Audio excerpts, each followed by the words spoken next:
Let's talk about tough love. Does it really work? What are some of the elements that can determine if tough love really works? We have to ask ourselves, is tough love their standard interpretation of it, or is it what we consider it to be depending on the circumstances? Let's dwell into this topic. There are times when we reuse this term tough love on our children as they grow up. We use this method to try and to extinguish bad behavior. If you look at bad behavior, what is that based on? Would it be based on the circumstances that you were taught or social norms?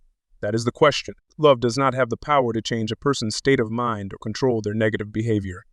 In our first podcast, we talked about the foundation of life, which is self-love. We will always go back to self-love and how a person feels about themselves as a positive reinforcement life. For example, let's say you tell your son to stop throwing rocks. You may hit something or hurt someone, and I say that the child decides the Reiki throwing rocks.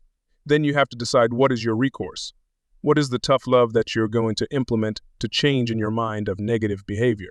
If you look back on your behavior as a child and you were doing something negative, let's say that your parent told you the same thing, but they said stop throwing rocks or you're going to get a spanking. Now let's say that you continue your broken window and your father told you what happened and you got a spanking. It did not feel good at all. Now with that being said, are you going to apply the same process to your child, knowing how it made you feel, or is there a better process of utilizing tough love?